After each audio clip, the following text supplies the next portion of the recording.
Roescale Railway has been getting a lot of traction recently, having player counts higher than Terminal Railways, GCR, and even Rails Unlimited. And for a Roescale game, its numbers are definitely something to brag about. Yet, is it good? And what are its flaws? I'll be reviewing the game based off of numerous factors, from train design to scripting, giving each category a rating out of 10. The average score of all the categories will be the overall score for the game, so let's review it. The assets of the game are very good for such small models, with some models being very detailed, yet some others look very blocky and outdated. However, they are actively updating models, with trains such as the Class 323 and 707 being the most recent reworks. Overall, I would rate this an 8 out of 10 due to the high effort and good designs, yet some trains have small flaws which are easy to divert. The map of Roescale Railway is adequately detailed, with city areas looking lively and rural areas have small farms and villages. However, some areas can look bland, especially when the track has no curves in it. Stations, however, can range from detailed to stations that have little to no detail. However, due to the small stations, it's definitely hard to create detailed buildings. I also like the addition of tiny level crossings. They look pretty cute, not going to lie. I'm going to rate this an 8, as it does look appealing, yet it has some flaws. This brings the overall score to 8. Roescale Railway is a free-to-play game, with game passes costing between 5 and 250 Robux, which is relatively cheap compared to other railway games on the market.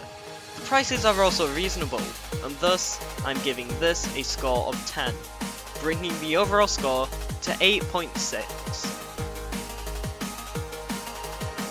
The GUI for Roescale Railway is simple and easy to navigate, allowing you to change between depots and stations easily. The only downside to this is the settings page on the menu GUI, where options are very compact and hard to use.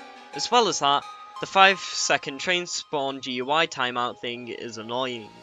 But overall, I'd give this a 9. Despite its flaws, it still is able to look decent enough to be accessible to most players. This brings the overall score to 8.75.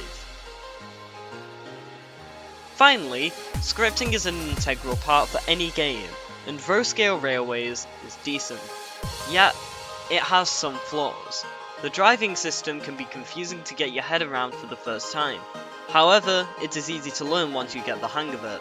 The points can also be tricky when using first-person view, as you have to exit the train to use them. However, trains are hard to derail, which makes the experience better. Because of this, I'm giving it an 8 out of 10. Finally, we need to find the score, and to find the average score, you have to add all the scores up, totaling of 43 out of 50. We then have to divide this by 5 to get the average, which turns out to be 8.6, which is very good for a scaled down railway game. And that, my friends, concludes the Roescale Railway review. Let me know what you thought of Roescale Railway if you have played it before. Also, if you enjoyed this and would like to see more like this in the future, make sure to subscribe. We are trying to hit 1,500 subscribers before August and we need your help. Anyway, I'm Vex, and I will see you in the next video.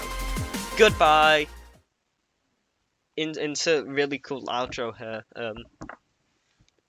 I would definitely put an amazing outro here, filled with 3D effects and everything, but I can't be bothered to, so instead you have my voice just trailing on into the distance. Yeah. Yeah, bye, I guess.